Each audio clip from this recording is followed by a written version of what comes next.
Bahkan kalau kita lihat ya, pemulung aja bisa hidup gitu. Kalau dia konsisten. Iya. Ya kan? Kebetulan saya lahir dari keluarga tidak beruntung yang berpenghasilan. Sampai akhirnya dapat prestasi mungkin, oh ya udah ternyata emang anaknya serius dan ya udah kita support mungkin gitu ya pemikirannya. Oke. Itu udah ngomongin tentang AA-nya ya. Tentang awal karirnya kayak gimana, terus prestasinya udah sampai sejauh mana, sampai ada hambatan dari orang tua, ngapain kamu main skateboard, nggak tahu mau jadi apa gitu kan, ternyata tapi udah dibuktikan dengan kerja keras AA, sampai sekarang 17 tahun 18 tahun berkarir, udah sampai untuk skala Asia, udah mungkin beberapa negara didatengin ya. Dan rencana di tahun 2020 di endorse ke Eropa. Oke. Itu untuk A nih. Sekarang ngomongin Banjar nih ya. Ngomongin Banjar. Oh, boleh sambil minum. Itu sekarang ngomongin Banjar. Iya, enggak mau masuk. Mau minum enggak? Iya, siap. Biar tos. Biar tos.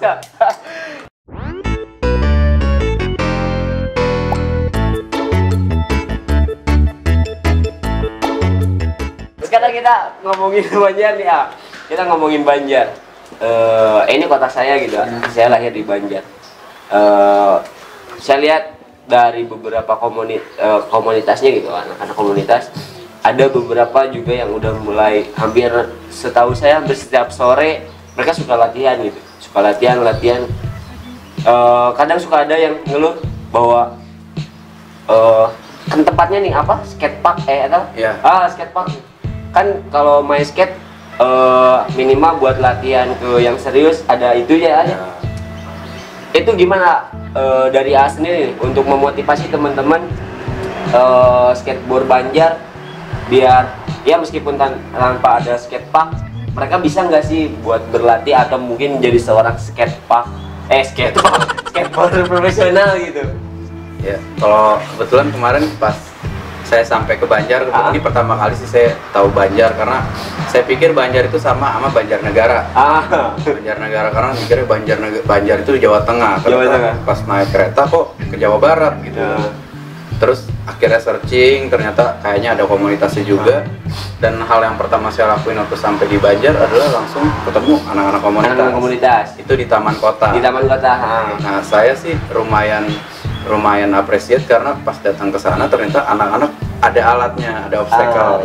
Karena setahu saya biasanya kota yang jarang ke expose mereka nggak punya obstacle, cuman besi doang atau yang box doang gitu.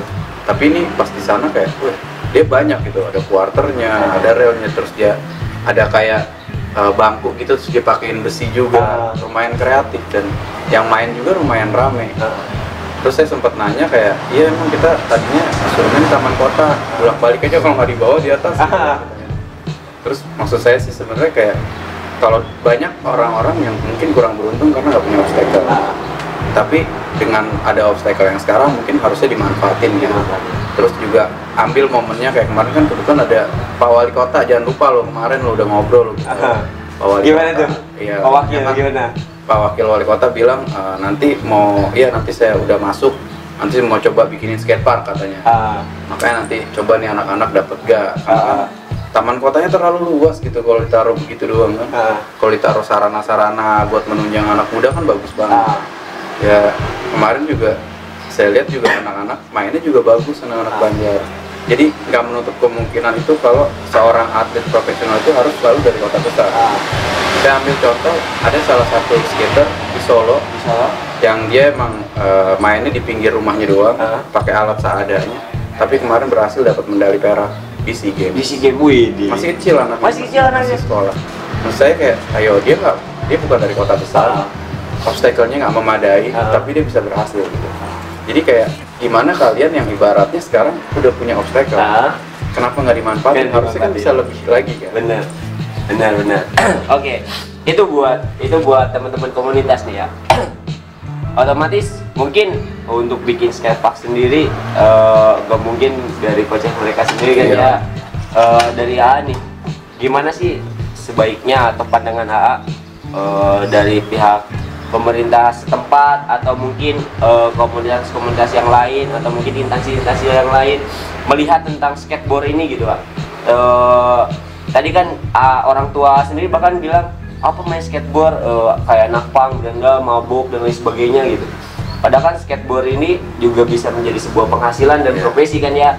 Itu menurut nih buat dari segi pemerintah sendiri untuk mendukung anak-anak skateboard di Banjar itu gimana? Sebenarnya sih kalau misalkan saya lihat ya mungkin pemerintah juga banyak yang diurusin lah. Saya nggak bilang dia nggak mau bikinin.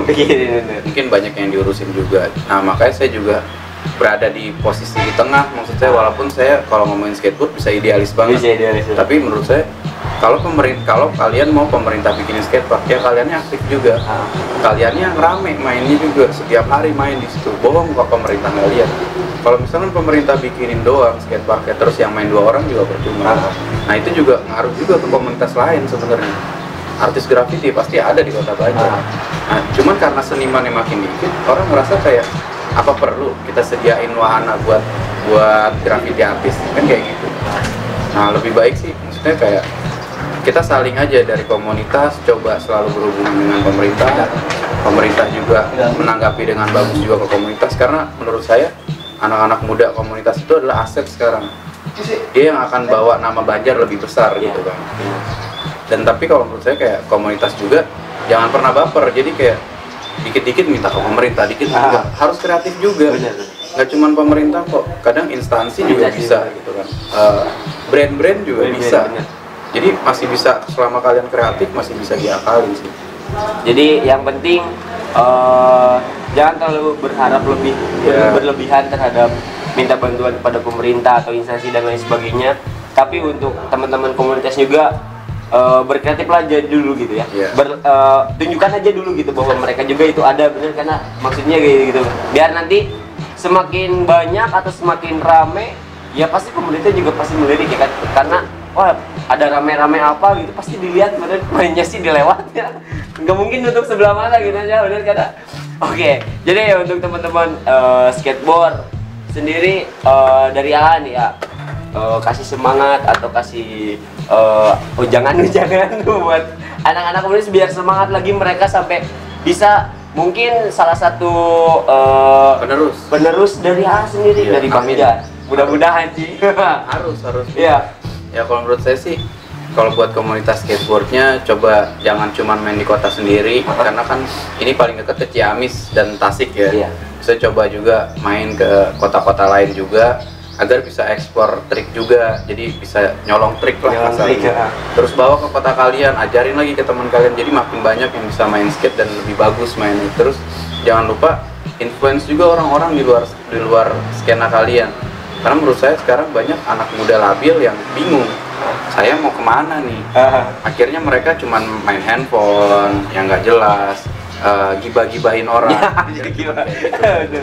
Padahal maksud saya, kalau misalkan kitanya bisa nge-influence juga sesama komunitas, saya yakin anak-anak muda mikirnya, saya pengen main skate juga, atau enggak saya mau jadi artis graffiti kan kayak gitu kan. Anak band mungkin kan bisa juga. Tapi sejauh ini kan semua megang handphone, gini bingung ya. Cuman ini aja. Siap-siap cewek, sama cewek. Jadi gimana tuh, Pak? Kasih semangat buat teman-teman dari A sendiri buat teman-teman komunitas.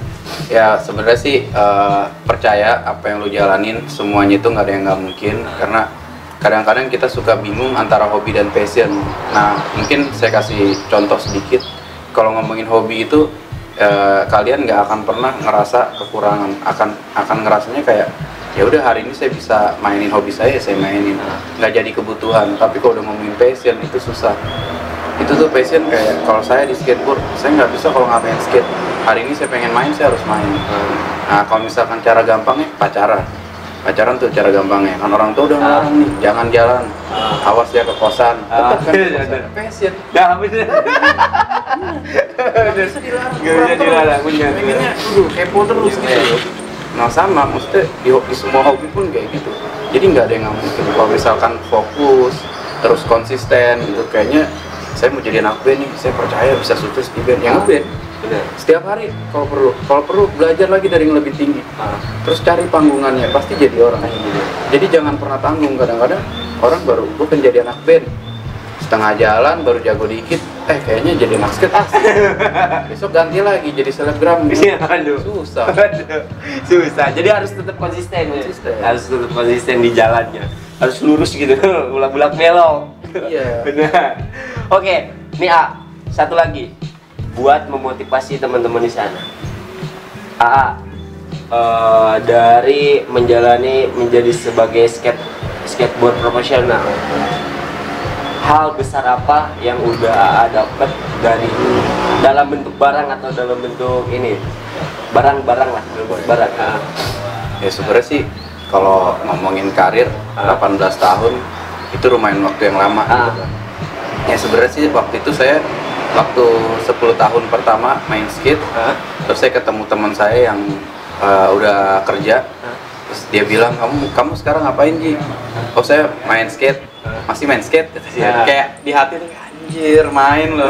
Terus saya nanya lagi, lu ngapain sekarang? Oh gue sekarang jadi manajer di bank kata dia. Oh oke. Iya udah lumayan, udah kredit rumah, punya mobil segala macam. Nah 10 tahun itu saya langsung lihat ke skateboard saya kayak 10 tahun gue ngapain sama lu, gue gak punya apa-apa gitu kan. Langsung kayak dari hal itu saya mulai 5 tahun ke depan gue gak mau jadi orang biasa lagi gitu. Maksudnya kayak lu harus tanggung jawab sama hidup gue gitu. Skateboard ini harus tanggung jawab. Akhirnya dari 5 tahun ke depannya saya jalanin tuh, saya kreatif dari bikin video, kayak bikin show, demo, coaching klinik dan lain-lain termasuk kompetisi. Dan akhirnya ternyata bisa loh hidup dari skateboard. Dan skateboard tuh nggak cuman karena dia masuknya art, seni yang nggak bisa dibatasin gitu. Dia bisa bawa saya bahkan kayak jadi bintang iklan TV, terus bawa ke sinetron, terus juga talk show sampai fashion show juga pernah pakai skate. Tapi masih rootsnya di skate. Akhirnya saya bisa beli mobil, bisa beli rumah, terus ya nggak kekurangan lah, alhamdulillah nggak kekurangan gitu mau kemana-mana. Dan untuk ngomongin kayak misalkan dibilang lu berpenghasilan tetap bahkan kayak ngomongin UMR jauh banget. UMR kalau misalkan diambil kayak untuk posisi saya sekarang yang saya rasain gitu ya, gaji saya itu udah di atas 5 kali UMR. 5 kali UMR, hitung weta serangan sok. Ya, itu untuk menjadi sebuah motivasi buat teman-teman. Jadi nah itu 18 tahun. Oh ya, 18 tahun itu waktu yang karena waktu itu kan belum sosial media dan belum ada. Belum ada. Bayangin kalau sekarang yang sosial media udah upload dikit bisa tiba-tiba viral aja naik gitu kan. Apalagi kan saya kasih tips tadi kan. Oh iya benar. Lebih cepat lagi harusnya. Gimana ya caranya kan gitu. Ya, dulu kan aku kebingungan ini Facebook baru mulai, orang-orang belum pada pakai. Mau belajar skate nyarinya VCD bajakan. VCD bajakan yang 3GP. Waduh. Nanya ada nih 3GP 10. Waduh 3GP 10. Aduh susah. Sekarang YouTube juga udah pada banyak kan ya. Oke. Jadi anak sekarang bisa belajar otodidak, pengen belajar skate dia buka gitu kan. Cara main skateboard dia buka di Intip SP. Oh ini ada, masuk langsung dapet. Kalau dulu kan kita susah. Coba kalau saya tanya kan kamu belajar skate di mana? Bingung. Oh nyari dulu ke taman kota ada yang main kan gitu. Kalau ini enggak, buka handphone, cari langsung kan cara main skateboard Intip SP. Jelas langsung tinggal dilihat belajar di rumah ya kan, datang bisa main. Bener. Oke, sekarang udah dipermudah dengan berbagai media yang bisa dipakai, jadi nggak ada alasan lagi buat teman-teman untuk terus berlatih dan berkarya. Semoga menjadi apa yang kalian inginkan bisa tercapai semua ya. Jangan manja itu. Hidup itu keras. Hidup itu keras. Keras sih ya. Keras coy. Ini skateboard yang udah berapa lama nih? Yang ini? Ini baru pakai sebulan sih. Ini pakai sebulan? Sebulan skill, ngomongin 18 tahun juga rumah. Ini sebulan. Kebetulan dari skateboard juga saya bikin bisnis. Oh, bisnis. Nah, ini papan saya sendiri. Oh, ini papan sendiri. Oke, kalau mungkin teman-teman mau ya, ini kalau mau cari papan skate bisa cari sosial medianya Scratch Skateboard. Ada papan, ada wheels, ada bearing. Pokoknya kalian bisa beli full set sih. Bisa beli full set. Harga murah lah. Harga murah. Terjangkau. Oke. Oh ya, tadi juga kan bikin-bikin video dan lain sebagainya di YouTube atau di mana? Di YouTube. Di YouTube. YouTube-nya juga apa? Di Mata Najwa. Wih. Ngeri. Ada apa tuh? Di YouTube-nya di Satria Fiji atau coba aja cari hashtagnya Intip SP. Intip SP. Oke, siap. Nanti buat teman-teman mungkin bisa langsung latihan di sana juga kan? Ya di situ ada tips-tips lah. Tips-tips gitu ya, tips-tips ngerayu. ngerayuan. Pokoknya ada di situ. Sebenarnya Intip SP itu adalah informasi dan tips Satria Fiji. Oh gitu. Bukan yang intip. Singkatan. Oke, siap. Makanya di situ saya kasih informasi tentang daily life enaknya kalau misalkan jadi seorang skateboard gitu kan, yang bisa hidup dari skateboard kayak gimana. Di situ dituangin Di situ semua ada di sana. Oke, siap. Oke, ya begitulah perjalanan. Perjalanan kayak berita-berita. Oke, jadi itu awal mula karir dari seorang PJ dan sampai sekarang mungkin udah bisa terbilang keliling-keliling gitu. Dan ya sekali lagi buat teman-teman semoga termotivasi, semoga teman-teman dari komunitas atau teman-teman yang lain bisa juga termotivasi dengan apa yang sedang kalian jalani. Entah itu skateboard atau jangan lupa nanti saya mau ngeluarin buku. Wah, buku apa tuh? Biografi perjalanan. Oke, siap. Kapan rencana rilis? Minggu depan tanggal 22. Minggu depan tanggal 22. Nanti bisa dicari online bukunya. Dicari online. Siap. Misalkan pengen belajar skate, selain bisa buka di YouTube, saya keluarin juga tipsnya di buku. Di buku biar bisa dibaca. Bisa dibaca. Jangan males baca. Iya, kan udah ada Ikro. Benar baca. Masih didinya teh. Oke, ya jadi seperti itu. Tadi YouTube-nya juga udah ada buat teman-teman yang mau mulai tapi belum punya skateboardnya, bisa aja nanti dicari di sosial Instagram ya. Kita di Instagramnya bisa langsung di DM, ditanya-tanya dulu harganya gitu ya. Oke, siap. Terima kasih terima kasih juga atas waktunya. Sekarang mau lanjut kemana? Oh ya, salah. Oh balik lagi ya. Set. Oh iya, enak skate. Kalau begini mulus. Aduh, oke, siap. Oke, terima kasih sekali lagi atas waktunya. Dari sini lanjut kemana? Sekarang balik dulu ke Jakarta. Minggu depan ke Surabaya. Acara. Show lagi. Oke, siap. Terima kasih ya sekali lagi atas waktunya. Terima kasih juga udah ngobrol-ngobrol santai sama kita. Terima kasih juga udah ngasih beberapa tips and trik dan motivasi ke teman-teman. Mudah-mudahan bermanfaat. Dan misalkan kalau kurang jelas dan pengen tahu gimana sih sebenarnya trik-triknya, bisa langsung dicek YouTube-nya. Nanti saya tulis di deskripsi, tinggal klik biar saya tahu kalian itu malas buat nyari, saya cari dengan gampang. Oke, ya terima kasih semuanya. Jangan lupa di like, comment, dan subscribe channel YouTube-nya kita di Kepoin ID, dan jangan lupa juga aktifkan lonceng notifikasinya biar nggak ketinggalan setiap video yang kita upload pastinya. Oke, sampai jumpa, see you next time, bye bye. Bolehan lo. Oh, terserah.